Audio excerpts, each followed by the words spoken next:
Annabel, sal jy na vore kom vir ons te lees? Maar voordat Annabel vir ons gaan lees, maats, hier is 2 mense, kom ons sê, waar's Christo? Christo? Daar's Christo, dis Christo hierdie, en wie's hierdie? 'n Dogtertjie. Wie van julle wil ook luister vanoggend? Wat is jou naam?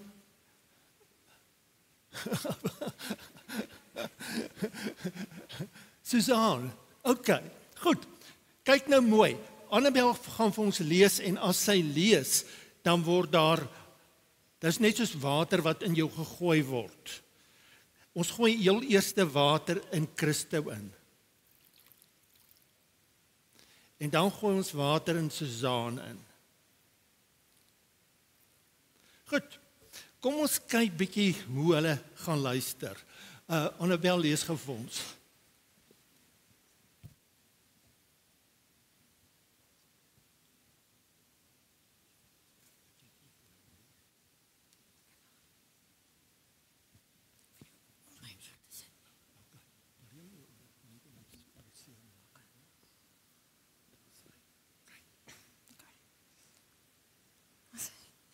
Môre gemeente en natuurlik die jeug. Vandag lees ek vir julle Johannes 6 vers 1 tot 15. Hierna het Jesus na die oorkant van die see van Galilea toe gegaan, wat ook die see van Tiberias genoem word. 'n Groot klomp mense het agter hom aangekom, omdat hulle die wondertekens gesien het wat hy aan die siektes gedoen het. Jesus het toe teen die berg opgegaan en met sy disippels daar gaan sit. Die Paasfees van die Jode was naby. Toe Jesus rondkyk en sien dat 'n groot klomp mense na hom toe aankom, sê hy toe vir Filippus: "Waar kan ons brood gaan koop sodat die mense kan eet?" Dit het hy net gesê om hom op die proef te stel, want hy het self goed geweet wat hy gaan doen. Filippus antwoord hom toe: 200 mense se dagloon is nie eers genoeg om elkeen van hulle 'n stukkie brood te laat kry nie. 'n Ander disipel, Andreas, die broer van Simon Petrus, sê toe vir hom: "Hier is 'n seentjie met 5 garsbrode en 2 visse. Maar wat is dit vir so baie mense?" Toe sê Jesus: "Laat die mense gaan sit." Daar was baie gras op daardie plek en die mense het gaan sit. Die mans alleen was omtrent 5000. Daarna het Jesus die brood geneem, God daarvoor gedank en dit uitgedeel aan die mense wat daar gesit het. En net so ook soveel van die vis as wat hulle wou hê. Nadat die mense versadig was, sê hy vir sy disippels: "Maak die stukke bymekaar wat oorgebly het, sodat daar niks verlore gaan nie." Hy het dit toe bymekaar gemaak. Daar was 12 mandjies vol met die stukke wat van die 5 garsbrode oorgebly het, nadat die mense klaar geëet het.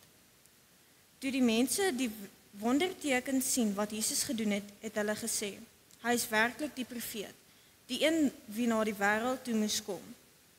Toe Jesus merk dat hulle hom met geweld wil kom koning maak, het hy verder die berg opgegaan, hy alleen.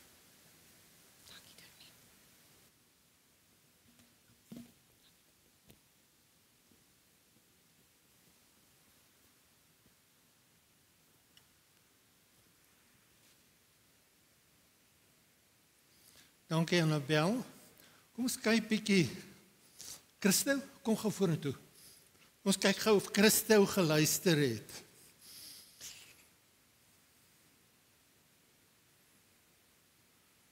Kom ons kyk gou. Christo, jy het nie geluister nie. Jy kan so toe. Suzanne? Kom ons kyk gou of Suzanne geluister het.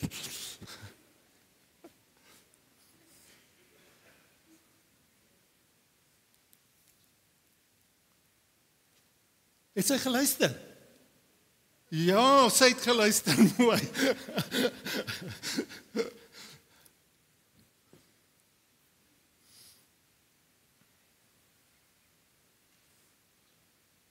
Maats, my naam is Johannes. Soos julle kan sien het ek 'n krom neus en is ek eintlik 'n Jood, maar ek het 'n Christen geword. Johannes! Johannes! Ja, ma. Johannes, hoekom het jy nie jou kos geëet nie? Mamma, ek het my kos geëet.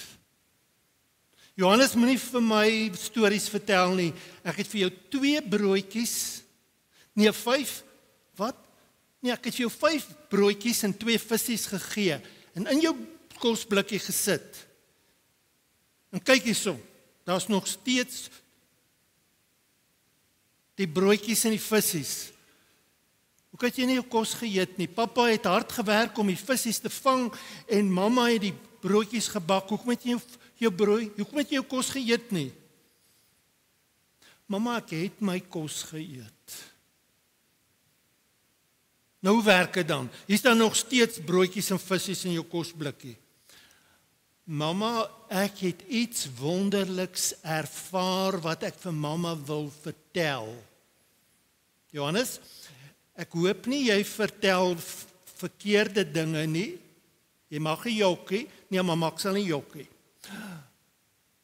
Mamma, onthou mos, ek het vir mamma gevra of ek na Jesus toe kan gaan. Hy het mos teen 'n berg opgeklim en die mense het so voor hom op die gras gesit en dan het hy stories vertel.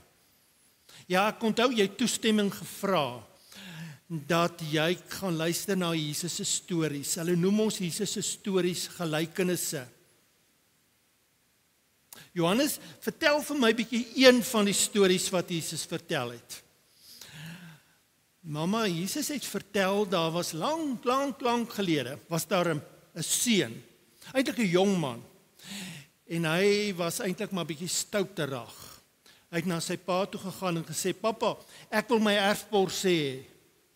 Sy pa het gesê, "Maar jy kan nie nou jou erfporsie kry nie, ek is nog nie dood nie." Hy sê, "Maar pappa, ek wil my erfporsie hê, ek wil dit nou hê."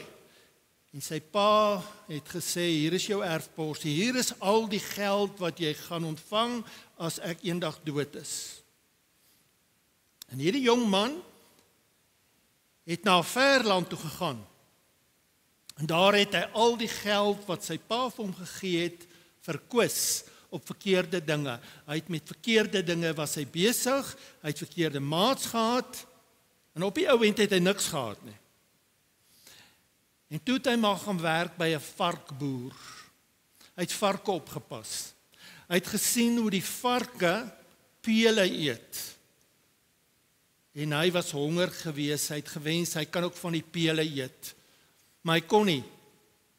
En dan besluit hy gaan teruggaan na sy pa se huis toe. Want sy pa se diensknegte word beter behandel as wat hy behandel word. Weet julle wat het toe gebeur? Sy pa het vir hom gewag. Sy pa het vir hom van ver af gesien. En hy het na hom toe gehardloop en gesê, "My kind, jy is welkom terug." En hierdie jong man het gesê, "Pa, ek is nie werd om jou kind te wees nie." Sy pa het gesê, "Wonderlik, jy's terug. Jy was verlore en jy's gevind. En vanaand hou ons partytjie." Mamma, dit was een van die mooi stories wat Jesus vertel het. Maar Johannes, jy het nog nie uitgekom by hoekom jy nie jou kos geëet het nie. Mamma, terwyl ons so sit en Jesus die stories vertel het Jesus na die disippels gekyk en hy het vir die disippels gesê, "My disippels, die mense is honger. Julle moet vir hulle kos gee om te eet." En die disippels het hulle wenkbroue gelig en gesê, "Jesus, nou maar, hoe vra u vir ons dit? Ons is ver van 'n winkel af, ons kan nie kos gaan koop nie. En hier's te veel mense." Daar was 5000 manne gewees, met hulle vroue en hulle kinders, so, miskien amper 15000 na 20000 mense. Daar was miljoen mense, mamma, baie mense. En die disippels het gesê, "Jesus, ons kan nie help nie." En toe vra Jesus, "Is daar nie tog 'n bietjie kos tussen al hierdie mense nie?" En die disippels het gesien hoe ek my kosblikkie oopmaak met my broodjies en my visse. En toe kom hulle na my toe en vra, "Ons wil jou broodjies en visse hê." En ek het dit weggesteek want ek wil nie my broodjies en visse vir hulle gee nie, ek wil dit self eet. Maar toe kyk Jesus na my en Jesus het net geglimlag. En toe Jesus vir my glimlag, het ek my broodjies en visse vir hulle gegee. En Jesus het die broodjies en visse gevat. En mamma weet maar toe, wat doen hy? Hy bid. Dit was die mooiste gebed wat ek ooit gebid het. Hy het opgekyk na die lig en hy het gebid vir sy hemelse Vader. En toe, Johannes, wat het toe gebeur? Mamma, toe die wonderwerk gebeur. Jesus het die broodjies gevat en die visse gevat en hy het gebreek en gebreek en gebreek en gebreek en gebreek en gebreek en gebreek. Dit het nie opgehou nie. En die disippels het die broodjies en visse gevat en dit uitgedeel. En hulle het geskree, vat net soveel as wat julle wil, vat net soveel as wat julle wil, vat net soveel as wat julle wil.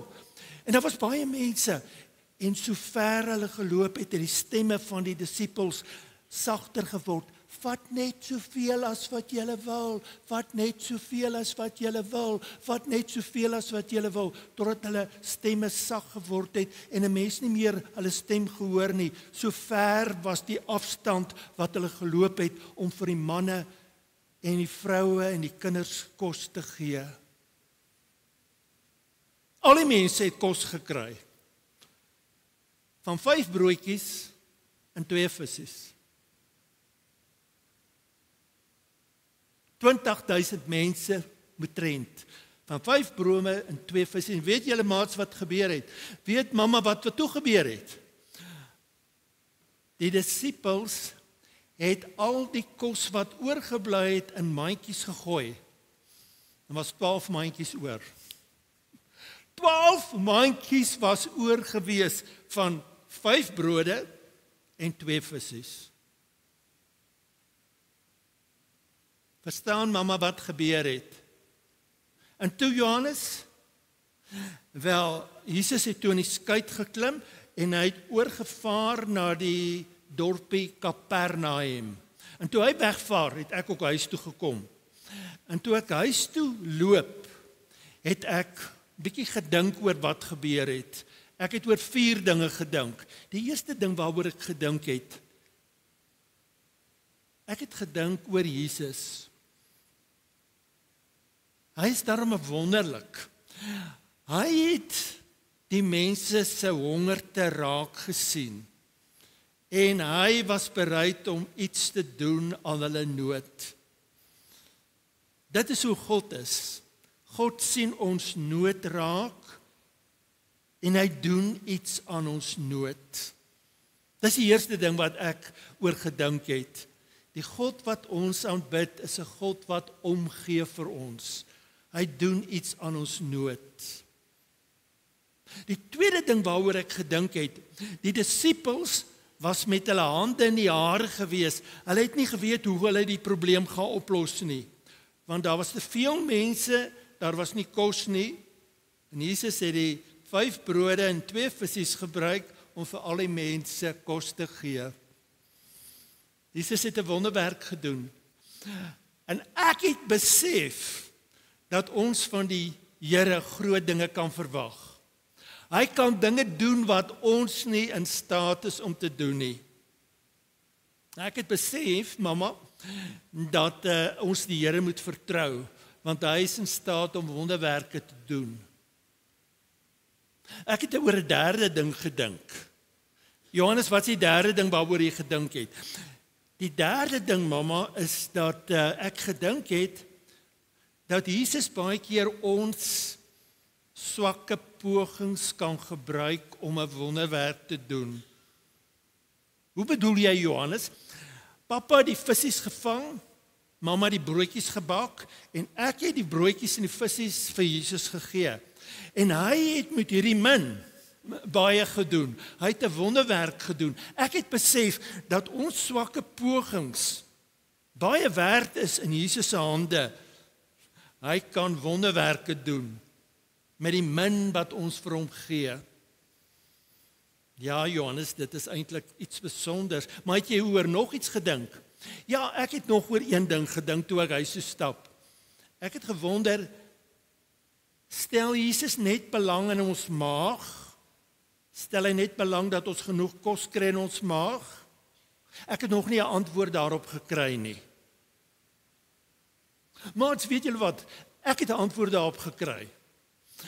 Want Johannes het nie daai stuk in die Bybel gelees nie. Die Bybel was nog nie geskrywe toe hy hierdie storie vir sy ma vertel het nie. En ek het dit gelees, die Bybel staan in die Bybel. Wat sê die Bybel vir ons? Jesus het oorgevaar na Kapernaum toe, en toe hy daar kom, was daar Jode wat by daai geleentheid teenwoordig was waar Jesus hierdie wonderwerk gedoen het. En hulle het Jesus gesoek en gesê, Jesus, ons wil hê, u moet weer wonderwerk doen. U moet weer kos vermeerder. En Jesus het hulle snaaks aangekyk en gesê, "Haai mense, julle verstaan nie wat ek eintlik vir julle wil sê nie. Ek is die brood van die lewe." En die Jode wat na Jesus toe gekom het, was verbaas en gesê, "Maar Jesus, wat bedoel u?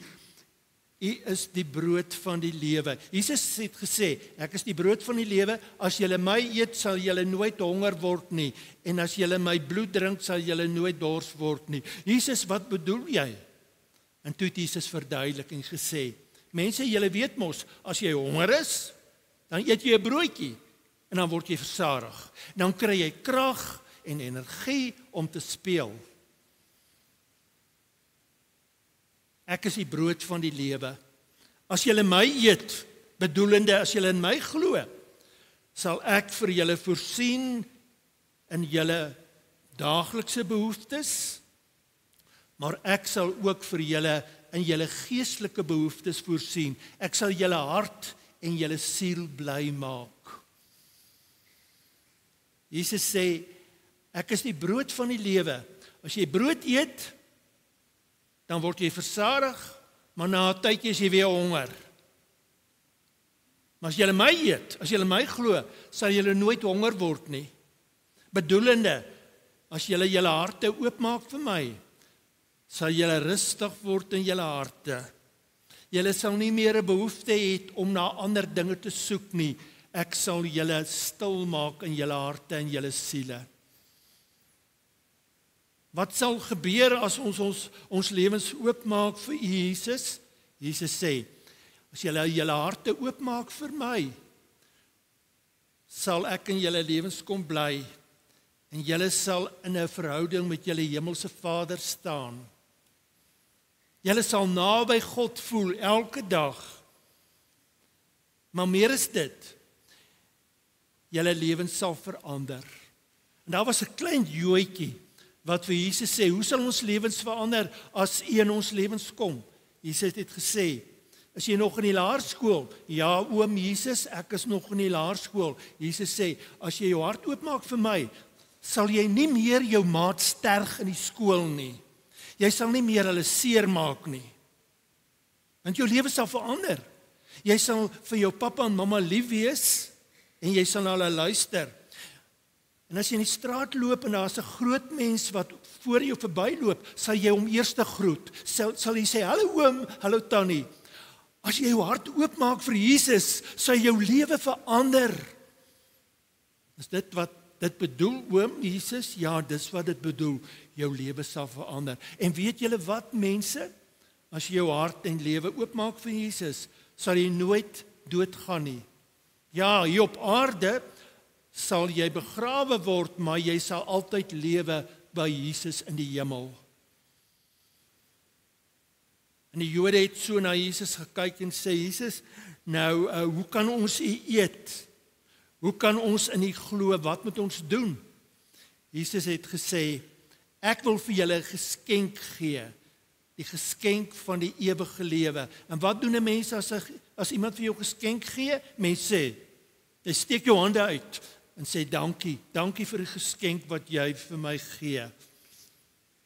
En jy begin lewe soos iemand wat 'n geskenk gekry het. Mense, God wil vir julle die geskenk van die ewige lewe gee. En wat moet julle doen? Julle moet vir hom sê, "Jesus, gee vir ons hierdie geskenk. Kom in ons harte. Dankie vir die geskenk wat U vir ons gee. Ons wil nou op U vertrou en ons wil vir U lewe. En wat beteken dit om op Jesus te vertrou? Jesus het ons baie stories vertel. Kom ek vertel vir julle 'n storie wat dit beteken om op Jesus te vertrou. 'n Man het een keer 'n tou oor 'n waterval gespan. En toe het hy op die tou oor die waterval gestap. En daar was baie mense wat hom gesien het. Hulle het vir hom hande geklap en gesê, dis baie akrobaties. En toe vat hy 'n kruiwaal en hy sit hom op die tou en hy stoot hom so oor die waterval. En daar was 'n klein seentjie gewees wat gesê het, oom is baie goed, wat oom nou hierdie kruiwaal op die tou oor die waterval kan stoot. Hy sê vir hom, boetie, glo jy dat ek die kruiwaal oorgestoot het? Hy sê, ja oom, ek het dit gesien. Die oom sê, klim jou in die kruiwaal en stoot ek jou oor. Die klein seentjie sê, nooit nie oom, ek is nie mal nie, nou val ons af. Daai klein seentjie het geglo die oom kan hom oorstoot, maar hy het hom nie vertrou nie. Om Jesus te vertrou beteken, jy gee jou lewe vir hom. En jy's bereid om te doen dit wat hy van jou vra om te doen. Maar hierdie storie wat ek vir julle vandag vertel, wat die Bybel ook vir ons vertel, is 'n mooi storie, né? Maar dit is 'n hartseer storie, want Jesus het vir die Jode gesê, mense, as jy my kind wil wees, moet jy bereid wees om my te volg. Jy moet bereid wees om dood te gaan aan jouself. Soos ek bereid is om my lewe te gee vir julle, moet julle bereid wees om julle lewe te gee vir ander mense. En toe Jesus dit sê, het die mense weggeloop. Meeste van die mense het weggeloop en gesê, nie vir my nie. Ek wil voortgaan om my maatjies te beledig in die skool. Ek wil voortgaan om ongeskik te wees met my onderwysers. Ek wil voortgaan om nie vir my pappa en mamma te luister nie. Ek wil maak asof groot mense nie bestaan nie. Ek wil nie hulle groet nie. Hulle moet vir my groet. So het baie kinders gesê en hulle het weggestap van Jesus af. Maar Jesus se disippels het agtergebly. En toe vra Jesus vir sy disippels, wil julle nie ook loop nie? En toe sê hulle, nee, ons wil nie loop nie, want U is die verlosser van die wêreld. Ons wil U volg. Ek wil ook vir Jesus volg. Wie van julle wil vir Jesus volg? Wie van julle wil eintlik sê, ons stel nie belang nie. Ons wil voortgaan met ons eie lewe. Totsiens Jesus, ons loop ons eie pad. Wie van julle wil so sê? Niemand nie.